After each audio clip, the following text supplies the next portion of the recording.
लखनऊ से सीएम योगी आदित्यनाथ आ रहे हैं, जो कि भारतीय प्राकृतिक कृषि पद्धति कार्यक्रम को संबोधित कर रहे हैं। सीधा ले चलते हैं आपको। अनुभव का लाभ लेकर के देखना चाहती है और इस दृष्टि से आज उनका मार्गदर्शन यहाँ पर आए हुए हमारे अन्नदाता किसानों को प्राप्त हुआ है।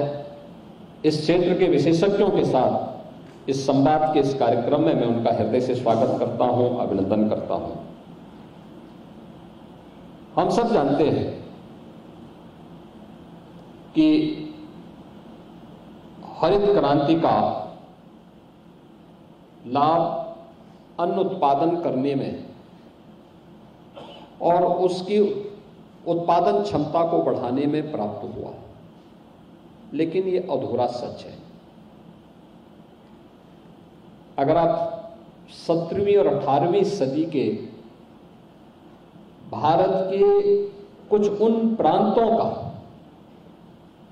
जिन्होंने अपने स्तर पर उन राज्यों में, उन क्षेत्रों में कार्य किया था, वहां की प्रकृति के द्वारा प्राकृतिक पद्धति से किए जाने वाली खेती के और उससे उत्पादन की उस दर को देखेंगे तो आपको लगेगा कि वास्तव में जो पिछले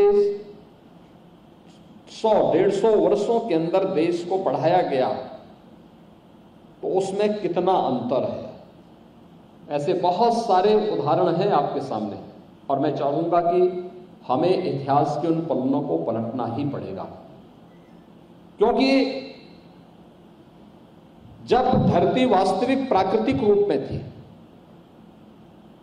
और उसमें समय के अनुरूप खेती किसानी के कार्यक्रम को आगे बढ़ाया गया तो देश के अंदर बहुत सारे क्षेत्र इसके उदाहरण हैं जहां पर हरित क्रांति के पहले उत्पादन खेती की ज्यादा थी। इसके बाद कुछ समय के बाद ठहराव आने के बाद जब उन क्षेत्रों में हरित क्रांति के बाद आधुनिक फर्टिलाइजर, केमिकल और इसी के साथ इस बुलेटिन में फिलहाल इतना ही। आप बने रहिए न्यूज़ इंडिया के साथ। नमस्कार।